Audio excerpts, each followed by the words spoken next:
பேசலாமா லைவா? ஓகே. எல்லாருக்கும் வணக்கம். நான் தான் நிப்பாப் தமிழா. நேற்று இன்னைக்கு வந்து எங்கே வந்து நீங்கள் காணோம், உங்களை காணோம், ஆர் யூ சேஃப் அப்படின்னு நிறைய பேர் மெசேஜ் அனுப்புறீங்க. I am safe. அப்புறம் ஏன் ப்ரொட்டஸ்ட் நீங்கள் கோயம்புத்தூரில் ஒரு நாள் ஃபுல்லாக உட்காந்தீங்க, நைட்டு ஏன் கிளம்பி போயிட்டீங்க, உங்களுக்கு ஏதாவது ப்ரெஷராக? எந்த ப்ரெஷரும் கிடையாது. நான் வந்து எல்லோரும் வந்து நீங்கள் பயப்பட்டுட்டீங்களான்னு கேட்டாங்க. நான் பயப்பட்டுட்டு அங்கேருந்து போகல, நான் ரொம்ப புண்பட்டு அங்கேருந்து போயிட்டேன். இதுதான் உண்மை. என்ன விஷயம்னா, இந்த ஜல்லிக்கட்டு எப்படி ஆரம்பிச்சுது, இந்த போராட்டம் எப்படி ஆரம்பிச்சுன்னா, மிருகநல ஆர்வலர்கள் கேஸ் போடுறப்ப அதை எதிர்த்து பிஆர் ஐயா 2006 அப்படியே சண்டை போட்டே வர்றாரு அவங்க கூட. 2008, 12 சிவசேனாதிபதி, ஜல்லிக்கட்டு ராஜேஷ், இந்த மாதிரி நிறைய பேர் இதில் இருக்காங்க. இவங்கெல்லாம் இதுக்காக போராடிட்டே வரப்ப 2015 இவங்களை நான் சந்திக்கிறேன். இது விஷயமா பேசி இதுக்கு ஏதாவது ஒரு தீர்வு கிரியேட் பண்ணும் அப்படின்னு நினைக்கிறேன். 2016 நான் பிலீவ் பண்ணுறது ஒன்று தான். 2012 இறைவா, 14 வாடி புள்ள வாடி, அதே மாதிரி 16 வந்து இந்த விஷயத்தை நம்ம ஃபோக்கஸ் பண்ணுவோம் அப்படின்னு சமுதாயத்தில் நடக்கும் ஏதோ ஒரு பிரச்சனைக்காக குரல் கொடுப்பதை தொடர்ந்து ஆரம்பத்துலேருந்தே செஞ்சுட்டு இருக்கோம். அதன்படி டக்கரு அப்படின்னு ஜல்லிக்கட்டை ஃபோக்கஸ் பண்ணி ஃபார்மர்ஸோட வியூவிலேருந்து ஒரு வீடியோ போடுறோம். அதுதான் டக்கரு. அதாவது என் தலைவன் பாரதியை போல கவிதைகள் மூலம் இசையை கலந்து அது மூலமாக மக்களுக்கு விழிப்புணர்வு இல்லை சமூக அக்கறை கொண்டு பாடல்கள் ஏற்றுவது, இதுதான் என்னுடைய நோக்கம். அப்படி வந்த பாட்டு டக்கரு. இதை தொடர்ந்து டிசம்பர் மாதம் இந்த மாதிரி இப்படியே போயிட்டே இருக்குது. ஜல்லிக்கட்டு நடக்குமா நடக்காதா? ஜனவரியில் 4ஆம் தேதி 5ஆம் தேதி மெரினா ப்ரொட்டஸ்ட் நடந்ததுக்கு அப்புறமா திரைப்பட நடிகர்கள் நிறைய பேர் அதுக்கு முன்னாடி நாள் வரைக்கும் வர நிறைய பேர் திடீர்னு அவங்களுக்கு தமிழங்கிற உணர்வு இருக்கிறனால தான் பேசுகிறாங்க. யாரையும் தப்பு சொல்லலை. எல்லாரும் இதை தமிழனோட பிரச்சனை அப்படின்னு போகிறப்ப நான் என்ன பண்ணுறேன்னா, பிஆர் ஐயாவும் சேனாதிபதியும் தான் ரியல் ஹீரோஸ், அவர்கள் பின்னாடி போகணும் எல்லாரும் அப்படின்னு சொல்லி அவங்க 2 பேரையும் பாப்புலரைஸ் பண்ண ஆரம்பிச்சது அந்த கட்டத்திலேருந்து. நான் அது ஏன் பாப்புலரைஸ் பண்ணேன்னா, மக்கள் கடைசியில் ஒரு ஒப்பீனியன் லீடரை தேடுவாங்க. அப்படிப்பட்ட ஒப்பீனியன் லீடரை திடீர்னு யாரோ ஒரு நடிகர்கிட்ட இது என்ன பிரச்சனைன்னு கேட்குறப்ப, அவருக்கு ஜல்லிக்கட்டுக்கான பிரச்சனைன்னு சொல்லாமல் நிறைய விஷயங்கள் என்ன வேணால் நடந்துடலாம்னு சொல்லி இவங்க 2 பேரையும் ஃபோக்கஸ் பண்ணி அதுலேருந்து உங்களுக்கு நிறைய நேஷனல் மீடியா எல்லா இடத்துலையும் உங்களோட கருத்துக்களை நீங்கள் பார்த்தீங்க. ஸோ இதுதான் எங்களுடைய விஷயம். 2016 அலங்காநல்லூரில் அந்த ஒரு சைலண்ட் ரேலி நடக்குது. அதை தொடர்ந்து தொடர் போராட்டமாக இது மாறிக்கொண்டிருக்கிறது. முதல் 2 நாள் நான் அலங்காநல்லூரில் இருந்தேன். அடுத்த நாள் சென்னை மெரினா போனேன். அடுத்த நாள் கோயம்புத்தூர் போய் உட்காந்து காலையிலேருந்து நைட் வரைக்கும் அங்கேயே உட்காந்துருந்தேன். இதெல்லாம் எதுக்கு அப்படின்னா இந்த போராட்டம் அமைதி வழியாக நடக்க வேண்டும், அறப்போராட்டமாக இருக்க வேண்டும், ஜல்லிக்கட்டு வேண்டும் அப்படிங்கிற கோரிக்கை வலியுறுத்தி இப்படி போயிட்டு இருந்துச்சு. கோயம்புத்தூரில் காலையிலேருந்து சாயங்காலம் வரைக்கும் நல்லா போயிட்டு இருந்துச்சு. பட் அங்கே நடந்த சில விஷயங்கள் எனக்கு பயங்கரமாக ஹர்ட் ஆயிடுச்சு. அதாவது ஜல்லிக்கட்டுக்கான போராட்டம்ங்கிறத மாதிரி அங்கே நடந்த ஒரு 2-3 விஷயம் சொல்கிறேன். ஒரு மைக்கில் நான் தான் காலையிலேருந்து நான் தான் பேசிகிட்டு இருக்கேன். எல்லாரும் அங்கே தெளிவாக இருக்காங்க. ஏன்னா அவ்வளோ மாணவர்கள், பெற்றோர்கள், ஆசிரியர்கள் எல்லாரும் உட்காந்துருக்காங்க. எல்லாரும் தெளிவாக இருக்காங்க. ஜல்லிக்கட்டுக்கு வேண்டும் தீர்வு. நான் அந்த வீடியோ கூட எடுத்து போஸ்ட் பண்ணுறேன். அதுதான் எங்களுக்கு வேண்டும் அப்படிங்கிறாங்க. நிறைய பேர் வேறு கருத்துக்களை பேசுகிறாங்க. அப்போ திடீர்னு ஒரு 10 பசங்க என்னை அண்ணே நீங்கள் இங்கே போராடாதீங்க, அங்கே போராடுங்க. இல்லைப்பா எங்கே உட்காந்தா என்னப்பா, இல்லை அங்கே எங்கே மைக் இருக்கு பேசுங்க. அங்கே என்ன மேட்டர்ன்னு பார்த்தீங்கன்னா அங்கே சம்மந்தமே இல்லாத ஒரு விஷயம் நடந்துகிட்டு இருக்கு. என்னன்னா, தேசிய கொடியை சுற்றி அதை கீழே போடுறது, தேசிய கொடியை மிதிக்கிறது, இந்தியாவே எங்களை வஞ்சித்து விட்டா இப்படி பேசுறது. என்ன சொன்னாலும் நான் ஒரு இந்தியனுங்கிறதுலேருந்து ஒரு மாற்று கருத்தே இல்லை. இந்த மாதிரி தேசிய விரோத செயலுக்கெல்லாம் நான் துணை போக மாட்டேன். அதை அவங்க கிட்ட தெளிவாக சொல்லிட்டேன். உடனே மைக்கை பிடிச்சிட்டு போய் ஹிப்ஹாப் தமிழா, நீ உண்மையான தமிழனாக இருந்தால் இங்கே போராடு. எனக்கு ஒரு மாதிரி பயங்கர புண்பட்டுட்டேன். என்ன நடக்குது இந்த ப்ரொட்டஸ்ட்குள்ள அப்படின்னு. இன்னொரு இடத்துல பார்த்தீங்கன்னா ஒருத்தர் மைக்கில் கோரிக்கை சொல்றாரு. என்னன்னா மத்திய அரசு இந்துக்களுக்கு மட்டும்தான் இது பண்ணுது, நாங்கள் முஸ்லீம்கள் இஸ்லாமியர்கள் என்ன இது இந்து முஸ்லீம் பிரச்சனையே கிடையாது. இது ஜல்லிக்கட்டுக்காக ஒரு பிரச்சனை நடக்குது, தமிழர் அடையாளத்துக்காக ஒரு பிரச்சனை நடந்துட்டு இருக்கப்ப இவர் இப்படி சொல்றாரு. இன்னொரு கேங் முஸ்லீம்ஸ் தான் ஃபுட்டு தராங்க, அவங்கள விடாதீங்க. எனக்கு ஒன்றுமே புரியல. அப்புறம் சில பேர் நாங்கள் தான் ஃபுட்டு தருவோம் அப்படிங்கிறாங்க. என்ன நடக்குதுன்னு எனக்கு புரியல. நானும் அங்கேருந்து பார்த்தேன். ஒரு 10 மணி இருக்கும். கூட உட்காந்துட்டு இருந்தேன். என் கூட காலையிலேருந்து உட்காந்துட்டு இருந்த பசங்க என் கூடவே இருந்தவர், அண்ணன் நீங்கள் நம்மளுக்காக இருக்கணும்னு சொன்னாங்க. அண்ணன் தயவு செஞ்சு கிளம்பிடுங்கண்ணே, அவங்க வேற மாதிரி ஏதோ பண்ணிட்டு இருக்காங்க. எந்த அளவுக்குலாம் கொடுமைன்னா, என் ஃபோட்டோவை போட்டு இந்த பக்கம் பீட்டா ஃபோட்டோவை போட்டு ஃபுல்லாக கெட்ட வார்த்தைகள் எழுதி, இவ்வளோ பர்சனலாக நான் ஒரு வருஷமாக இந்த பிரச்சனையில் இருந்து பாதிக்கப்பட்டிருக்கேன். பீட்டா எனக்கு எதிராக தனிப்பட்ட முறையில் குரல் கொடுத்தாங்க. ஒரு தடவை கூட நான் பீட்டாவை வெளிப்படையாக திட்டினதே கிடையாது. அவங்க என்னைய தனிப்பட்ட முறையில் தாக்கினாலும் நான் அவங்கள திருப்பி தாக்கினதே கிடையாது. பீட்டா சொல்லும் கருத்துக்களை தாக்கியிருக்கனே தவிர பீட்டாவை தாக்கினது கிடையாது. இது ஃபுல்லாக கெட்ட வார்த்தைகளை போட்டு பீட்டாவை பற்றி எதோ எழுதுறதும், அப்புறம் கெட்ட வார்த்தைகள். அதாவது ஏன்னா அங்கே ஃபேமிலி க்ரௌட் அவ்வளோ பேர் இருக்காங்க.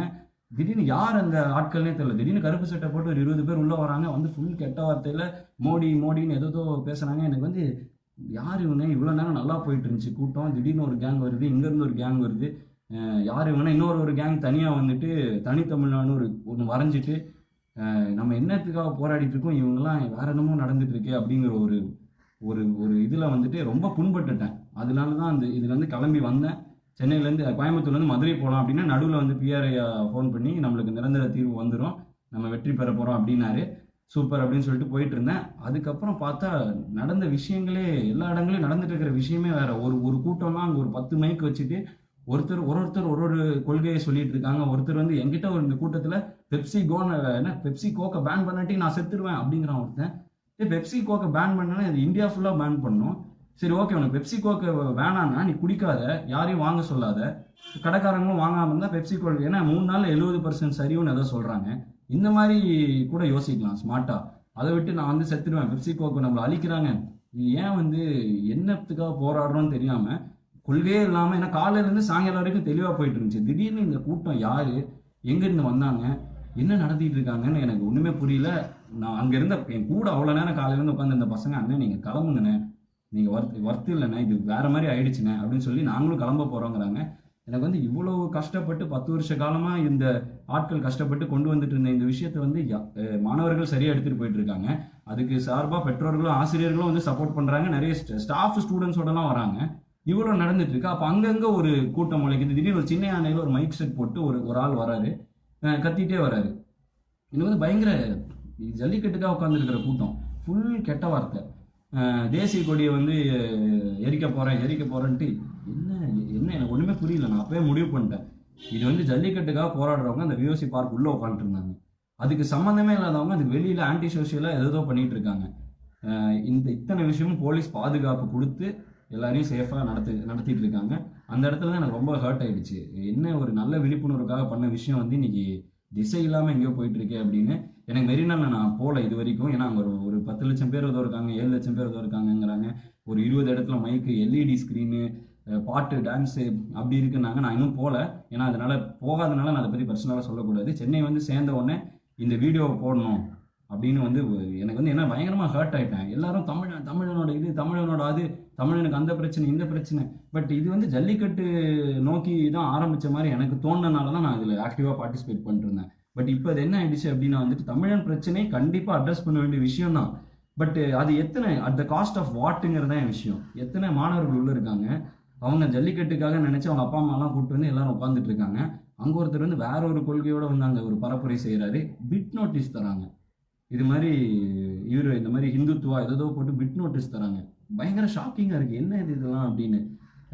அது மாதிரி இந்த மாதிரி மோடியை வந்து நம்ம இது பண்ணணும், அழிக்கணும் அப்படின்னு சொல்லி அவர் படத்தை போட்டு ஒரு எக்ஸ்மார்க் போட்டு அதில் என்னமோ இந்துத்துவா கொள்கையுடைய மோடி அழிக்க வேண்டும். எனக்கு வந்து பயங்கர ஷாக்கிங்காக இருக்குது. நான் யாரையும் சப்போர்ட் பண்ணல, யாரையும் திட்டவும் இல்லை. பட் வந்து இதுதான் சரியான இடமா? ஏன்னா மாணவர்கள் அத்தனை பேர் உட்காந்துட்டு இருக்கிற இடத்துல ஒரு நல்ல விதையை விதைச்சோம், ஜல்லிக்கட்டுக்காக நம்ம நாட்டு மாடுகளை காப்பாற்றணும்னு.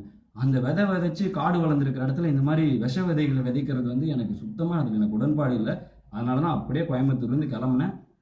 சுத்தமாக இது வந்து வேணாம், இது வரைக்கும் நல்லா போயிட்டு இருந்துச்சு, இதுக்கப்புறம் இது வேற எங்கேயோ போயிட்டு இருக்கு அப்படின்னு. சரி, இதுக்கு என்ன தீர்வுனா பிஆர் ஐயா, கார்த்திகை சிவசேனாதிபதி, இந்த ராஜேஷ் இவங்கெல்லாம் வந்து டெல்லியில் போய் கவர்மெண்ட் கூட மூவ் பண்ணி ஏதோ பண்ணி நானே இவங்க மூலமாக தான் தெரிஞ்சுக்கிறேன். ஏன்னா மார்க்கண்டேய கட்சி அவரோட போஸ்ட் பார்த்தேன், is this a temporary solution கேட்டால் இல்லை, இது வந்து ஃபைனலாக பில் பாஸ் பண்ணால் இது பர்மனெண்ட் ஆகிடும் அப்படின்னு அவர் போட்டிருந்தாரு. அங்கேருந்தா நானே தெரிஞ்சுக்கிறேன். ஸோ வந்துட்டு இவங்க வந்து இன்னைக்கு வந்து ஈவினிங் ப்ரெஸ் மீட் வச்சிருக்காங்க, என்னையும் கூப்பிட்டாங்க, நீயும் வாப்பா தம்பி, நீயும் வந்து உட்காரு, நீயும் உன்னோட இதை கூட நீ அட்ரஸ் பண்ணலாம் அப்படின்னு சொல்லியிருந்தாங்க. ஏன்னா ஆரம்ப காலகட்டத்திலேருந்து நீ எங்கள் கூட இருக்க அப்படிங்கிற மாதிரி இந்த 4 பேருக்கு தான் அழைப்பு. பிஆர் ஐயா, சிவசேனாதிபதி என்ன, ராஜேஷ் அண்ணன், நான், இவங்க 4 பேருக்கு அழைப்பு. இன்னும் அவங்களே வந்து இந்த ஆர்டினன்ஸ் வச்சு இதனால என்ன நடக்கும், இதுக்கு அடுத்து என்ன கொண்டு போகலாம், இது என்ன, இது நிரந்தர தீர்வா, இது டெம்பரரியான சொல்யூஷன், அவங்களே என்ன முடிவு பண்ணல. அவங்களே நேற்றுலேருந்து இதை வந்து டிஸ்கஸ் பண்ணிட்டு இருக்காங்க, ஒரு மாதிரி ஸ்டேட்டஸ் போட்டு வந்துட்டு இருக்காங்க. அதை பார்த்தா நானே தெரிஞ்சுக்கிட்டு இருக்கேன். இந்த இடத்துல சம்மந்தமே இல்லாத கொள்கைகள் உள்ள கொண்டு வந்து பயங்கர ஆன்டி நேஷனலாக போயிட்டு இருக்கிற ஒரு விஷயம். அந்த மாதிரி பண்ணோம்னா அந்த அமைப்புகள் தனியாக போய் பண்ணலாம். இத்தனை மாணவர்கள், பெற்றோர்களோட லைஃப் இஸ் அட் ஸ்டேக். அவ்வளோ பேர் அங்கே உள்ள வச்சுக்கிட்டு விஷ விதைகளை விதைப்பது கண்டிப்பாக அதுக்கு நான் உடம்பு போக மாட்டேன். என்னோட ஃபோட்டோ வச்சு பண்ணுறது சுத்தமாக எனக்கு பிடிக்கல. அதுவும் என் ஃபோட்டோ வச்சுட்டு கெட்ட வார்த்தைகள் எழுதுவது வந்து எனக்கு பிடிக்கல. ஏன்னா நான் அப்படிப்பட்ட ஒரு ஆள் கிடையாது. என்னதான் இருந்தாலும் இது வரைக்கும் நான் என்ன சொல்லிட்டு இருக்கேன்னா, யாரையும் திட்டக்கூடாது. ஏன்னா அதுதானே ஒரு ஒரு ஒரு சிவிலைஸ்டு ஒரு விஷயமா ஒரு பார்லிமெண்ட்ரியா பேசணும் இல்லையா? அன்பார்லிமெண்ட்ரி வேர்ட்ஸ் ஏன் நம்ம யூஸ் பண்ணணும்? இந்த போராட்டம் வேற எங்கேயோ போயிட்டு இருக்கோங்கிற ஒரு பயத்துல தான் வந்து நான் இதை பத்தி நேத்துல இருந்து சுத்தமா வெளில வந்துட்டேன். நல்ல தீர்வு வேணும் நானும் வேண்டிட்டு இருக்கேன். நான் ஜல்லிக்கட்டு நடக்கணும்னு எனக்கு ரொம்ப ஆசை. ஏன்னா இதுல நான் மாடு வச்சிருக்கேன், நான் பர்சனலா பாதிக்கப்பட்டிருக்கேன். பட் இந்த மாதிரி இத்தனை மாணவர்களோட உணர்வோட யாரோ இயக்கங்கள், அதுவும் சில விஷயங்கள்லாம் எனக்கு ரொம்ப ரொம்ப பேடா இருந்துச்சு. எதுதோ நடக்குது உள்ளுக்குள்ள, பல பாலிடிக்ஸ் நடக்குது. அதுவும் அதை வந்து அந்த மாணவர்களும் ஆசிரியர்களும் பெற்றோர்கள் அதுக்கு உண்டாகிறாங்க. அது common man, common youngsters, IT க்ரௌட்ல இருக்கவங்க இவங்களுக்குள்ள இதெல்லாம் விதைக்கிறாங்களேங்கிறப்ப ரொம்ப கஷ்டமா இருக்கு. தேவையில்லாம திசை திருப்பி இன்னும் அதை பத்த வைக்கிறாங்க. இதுக்கு என்ன தீர்வுங்கிறது வந்து நீங்க அந்த பிரஸ் மீட்டுக்கு போனாதான் எனக்கே தெரியும். கார்த்தினனும் பிஆர்ஐயும் என்ன சொல்றாங்களோ அதுதான் அப்பதான் எனக்கே தெரியும். நான் அவங்க ஏதோ சொல்லி இப்போ அவங்களோட ஸ்டேட்டஸ்லாம் பார்த்தா நானே தெரிஞ்சுக்கிட்டு இருக்கேன். இப்படி இருக்கிற ஒரு விஷயத்துல இந்த போராட்டத்துக்கு வேற ஒரு கலர் அடிச்சு கொண்டு போறது வந்து எனக்கு அதுல உடன்பாடு இல்லை. அதனாலதான் நான் விலகிட்டேன். ஏன்னா வந்து என்னதான் பார்த்தாலும் போலீஸ் ப்ரொடெக்ஷன் இல்லாமல் இந்த ப்ரொடெஸ்ட் கூடி இருக்க முடியுமா? முதல்ல அலங்காநல்லூர்ல சைலண்ட் ரேலி போகணும்னு சொன்னப்ப ப்ரொடெக்ஷன் கொடுத்ததே போலீஸ் தான், ஆத்தரைஸ் பண்ணதே கவர்மெண்ட் தான். இந்த மாதிரி ஒரு விஷயம் இருக்கப்போ வந்துட்டு வேற ஏதோ விஷயம், இதுக்காக நான் கவர்மெண்ட் சப்போர்ட் பண்ணல, போலீஸை சப்போர்ட் பண்ணல, எந்த கட்சியை சப்போர்ட் பண்ணல. நான் உண்மையிலே ஒரு தமிழனா சொல்றேன். என்ன பிரச்சனைக்கு போராடுறோங்கிறத மறந்துட்டு என்னென்னமோ பேசுறோம், எதோ தீவிரவாதமா எதோ பேசுறோம், மதவாதமா பேசுறோம், அவனை கொல்லணும் இவனை கொல்லணும்னு பேசுறோம். அப்படிப்பட்ட ஒரு போராட்டம் வந்து எனக்கு சரியா படலை. அதனால தான் நான் விலகிட்டேன். ஸோ வந்துட்டு யாரும் இது வந்து எனக்கு திட்டுறதுன்னா திட்டலாம், பட் வந்து எனக்கு ரொம்ப இதான் பயப்பட்டியா அப்படின்னு கேட்குறாங்க. பயப்படல, புண்பட்டுட்டேன். அதனால தான் வந்து நான் வேணாம்ப்பா இது அப்படிங்கிற மாதிரி அந்த நிலைமைக்கு தள்ளிட்டாங்க. அதுவும் என் ஃபோட்டோ வச்சு எதோ எழுதுறாங்க. அதெல்லாம் எனக்கு சுத்தமாக பிடிக்கல. அதனால தான் வந்து சரி வேணாம்ப்பா அப்படின்னு சொல்லி ஒதுங்கி உட்காந்து நல்லது நடக்கும் நானும் வேண்டிட்டு இருக்கேன். இன்னைக்கு ப்ரெஸ் மீட்டுக்கு அவங்க வந்துட்டாங்கன்னா நானும் அதே டைமில், ஏன்னா ஒருத்தர் ஒரு ஊர்லேருந்து வந்துட்டு இருக்காங்களா, கூப்பிட்டாங்கன்னா நானும் போகிறதுக்கு ரெடியாக நானும் இப்போ சென்னை வந்து நானும் அமைதியாக உட்காந்து வெயிட் பண்ணிட்டு இருக்கேன். ஸோ இதுதான் நடந்துகிட்டு இருக்கு. ஸோ வந்துட்டு எதோ பொருளையை கிளப்புறீங்க. நேற்று ஒருத்தன் வாட்ஸ்அப்பில் வந்து உங்களை வந்து போலீஸ் கூப்பிட்டு போய் தனியாக ஒரு நாள் வச்சுருக்காங்களான்ட்டு கேட்குறீங்க. பயங்கர ஒரு மாதிரி. ஏன்னா என்னை கேள்வி தப்பு இல்லை, இது நெட்டில் பரப்ப ஆரம்பிக்கிறீங்க. எங்கள் ஃபேமிலி எல்லாம் நிறைய பேர் இருக்காங்க, எல்லாரும் பார்ப்பாங்க. என்னாச்சுன்னு எனக்கு அவ்வளோ கால் வருது. ஒன்றும் அவ்வளோமா ஏமா என்னம்மான்னு கேட்குறேன். இல்லை இப்படிலாம் பேசிக்கிறாங்க, எனக்கு ஃபோன்லாம் வருதுன்னு. தயவு செஞ்சு வதந்தியை பரப்பி இந்த பிரச்சனையை வேற ஏதோ பக்கம் கொண்டு போகாதீங்க. இதுதான் என்னோட அன்பான வேண்டுகோள். இதுக்கு நல்ல தீர்வு வந்து போராட்டம் வெற்றியில முடிஞ்சாதான் இத்தனை இளைஞர்களுக்கு இத்தனை மாணவர்கள் கூடுனதுக்கு ஒரு மரியாதை கிடைக்கும். அதனாலதான் இந்த விஷயத்த நான் சொல்றேன். அதனால இந்த பிரச்சனைக்குள்ள வேற பிரச்சனையை உள்ள புகுத்தி சம்பந்தமே இல்லாத பிரச்சனையை கொண்டு வந்து அதுல இருந்து இது இன்னும் இந்த போராட்டத்தை எங்கெங்கயோ எடுத்துட்டு போய் இது என்ன நடக்குதுன்னு எனக்கு தெரியல. அதனாலதான் நான் விலகிட்டேன். ஸோ வந்துட்டு நீங்கள் தப்பாக நினச்சி என்னை திட்டுறதுன்னா திட்டலாம். ஆனால் நான் இந்த பாட்டை பண்ணி ஒரு விழிப்புணர்வு ஏற்படுத்தினது மக்களுக்கு அறிவுபூர்வமான ஒரு விஷயத்தை தெரிவிக்கணும், நல்ல ஒரு விதமான போராட்டமாக இருக்கணும் அப்படின்னு சொல்லி தான். போராட கூடினது மக்கள், யாருமே கூப்பிடல. தெளிவாக இருந்த முதல் 3 நாட்கள் தெளிவாக இருந்தவங்க இன்னைக்கு எதோ தனித்தனி கும்பல்கள் இருக்கிறது எனக்கு பிடிக்குது. ஏன்னா இவ்வளோ ஏன் பேசுகிறேன்னா ரொம்ப எமோஷனலாக ஹர்ட் ஆகிட்டேன். நான் ஏதோ நல்லதுக்கு பண்ண போய் என்னென்னமோ நடந்துட்டு இருக்குது, அது என் பேரை சொல்லி நிறைய பேர் நடத்திட்டு இருக்காங்கிறது எனக்கு சுத்தமாக பிடிக்கல. அண்ட் இங்கே இருக்கிற யாரு கூட அதே மாதிரி இன்னொரு விஷயம் வந்து என்னென்னா, நேற்றுலேருந்து ஒரு ஃபோட்டோ ஒரு 5-6 பேர் ஃபோட்டோவை போட்டு இந்த ஆக்டர்னு ஒரு 5 ஆக்டரை போட்டு அதில் என் ஃபோட்டோவை போட்டு நீங்களாம் மினிஸ்டர் ஆகுங்க, நீங்களாம் இதாகுங்க. அரசியல் வர அளவுக்குலாம் எனக்கு அறிவு இல்லை, அறிவு பத்தாது. நான் ஒரு கருத்தை எடுத்துக்கிறேன், ஒரு விஷயத்த சொல்லி மக்கள்கிட்ட விழிப்புணர்வு ஏற்படுத்துகிறேன். இதை மக்கள் போராடுறாங்க, அது அரசியல்வாதிகள் பார்க்குறாங்க, அவங்க அதுக்காக ஒரு சொல்யூஷன் கொண்டு வராங்க. இது வந்து ஜனநாயக ப்ராசஸ். இது அன்னைக்கு பாரதியாரும் செஞ்சுக்கிட்டு இருந்தாரு. இதுக்காக திடீர்னு வந்து அரசியலுக்குள்ள வாங்க, நீங்கள் வந்து நாடாளணும், இது வந்து சுத்தமாக எனக்கு பிடிக்காத ஒரு விஷயம். எந்த ஒரு இது அரசியல் நோக்கத்துக்கெல்லாம் செய்யலை, நல்ல விஷயத்துக்காக செஞ்ச ஒரு விஷயத்தை வந்து அரசியல் சாயமும் பூசாதீங்க. ஏன்னா கண்டத்தாது உங்களுக்கே நான் சொல்கிறேன், I am not leader material, நான் லீடர் கிடையாது. அதனால வந்து தயவு செஞ்சு இந்த விஷயம்லாம் பண்ணாதீங்க. அண்ட் எனக்கு வந்து எமோஷனலாக ஹர்ட் ஆகிறனால தான் இதெல்லாம் சொல்கிறேன். உண்மையிலே ஜல்லிக்கட்டுக்கு தீர்வு வேணும்னா இன்னைக்கு அந்த ப்ரெஸ் மீட் நானும் அதுக்காக தான் காத்துட்டு இருக்கேன், அவங்க என்ன வந்து சொல்ல போகிறாங்கன்னு.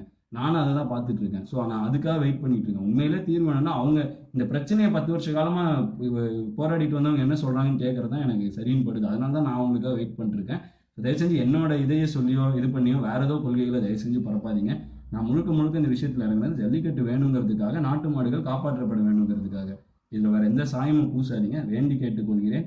தொடர்ந்து ஜல்லிக்கட்டுக்காக நான் குரல் கொடுத்து கொண்டே தான் இருப்பேன், நாட்டு மாடுகளுக்காக குரல் கொடுத்து கொண்டே தான் இருப்பேன். வேறு சாயம் பூசாதீர்கள், அவ்வளோதான் என்னோட அன்பான வேண்டுகோள். நன்றி.